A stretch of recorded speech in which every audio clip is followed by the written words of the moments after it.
Ladies and gentlemen, welcome to The Late Show. I'm your host, Stephen Colbert. If you'll excuse me, I'm a little shaky tonight because my heart has been hurting all day due to a condition my doctor calls hope. I hope I'm pronouncing that correctly. I haven't been saying that word much this year because it's been a rough year. Okay, we have been buried under an avalanche of bad news, but just through the rubble of 2017, there was a glimmer of light because last night Roy Moore lost to Doug Jones in Alabama. Yeah. I mean, it's a good country. Just you need a little something nice. It just feels good. It is the best gift ever given on the first night of Hanukkah. You're welcome, Roy Moore's Jewish lawyer. And make no mistake, this is the deepest of the deep South. All roads lead north from this election. I mean, Jones is the first Democrat to win an Alabama Senate seat in 25 years. So, quarter of a century. So the last time Alabama elected a Democratic senator, the biggest movie was Aladdin. Or as Roy Moore calls it, the perfect date movie. That's what he calls it, not me. That's what he calls it. Now, after winning by 1.5%, Jones, the winner, shared a message of hope for the whole country. The people of Alabama had more in common than to divide us. We have shown not just around the state of Alabama, but we have shown the country the way that we can be unified. Yes, we are unified against pedophilia, plus or minus the margin of error. So who can we thank? Well, it turns out African-American voters made Doug Jones a U.S. Senator in Alabama.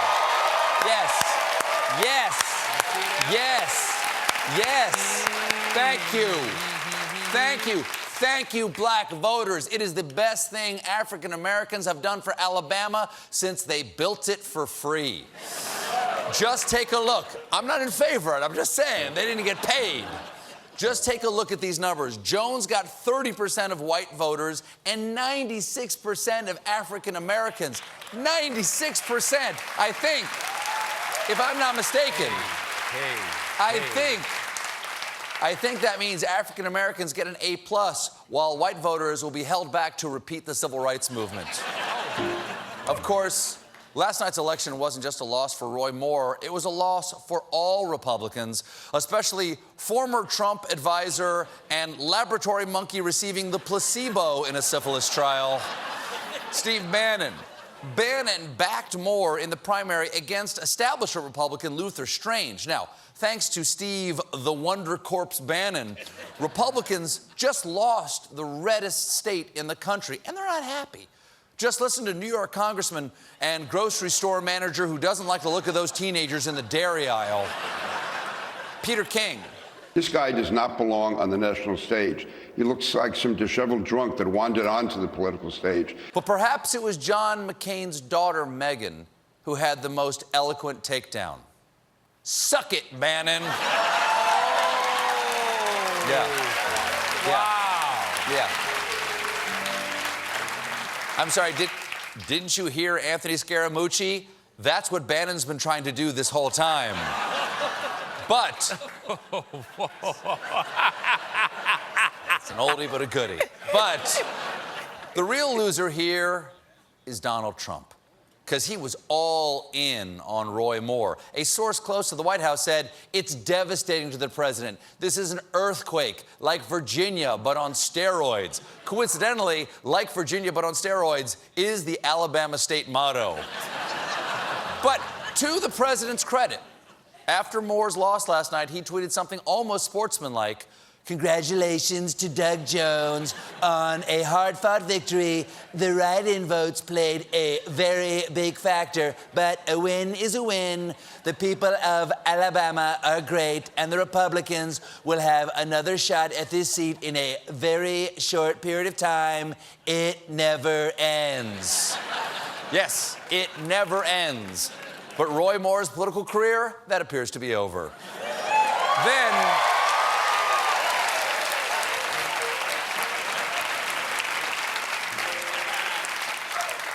But then this morning, Trump took stock of his actions, took stock of the moral and ethical issues and implications that motivated those voters, and graciously accepted his share of the blame. I'm just kidding. No, he tweeted, "The reason I originally endorsed Luther Strange, and his numbers went up mightily, is that I said Roy Moore will not be able to win the election. I was right.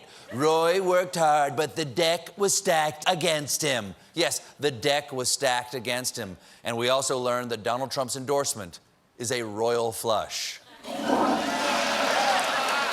Now, we got to remember, one thing is true. Trump was a staunch backer of Luther Strange in the primary, but as soon as Strange lost, Trump deleted all his tweets supporting him.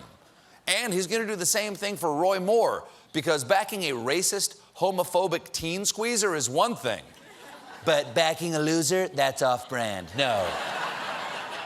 Trump was so tied to Roy Moore that in the last days of this race, he recorded this robocall. Hi, this is President Donald Trump, and I need Alabama to go vote for Roy Moore. It is so important. We need Roy to help us with the Republican Senate. We will win, and we will make America great again. And you can't delete a robocall. But you can record a follow-up. Hi, this is President Donald Trump, and I need Alabama to not go vote for Roy Moore. It is so important. We need not Roy to help us with the Republican Senate. We will not win, and we will make America great again. Not. Yeah. There's that. He never supported him. Never supported him. Thanks for watching my YouTube video. Now it's your turn to thank me. Click subscribe, and at the end of the next video, I'll thank you again.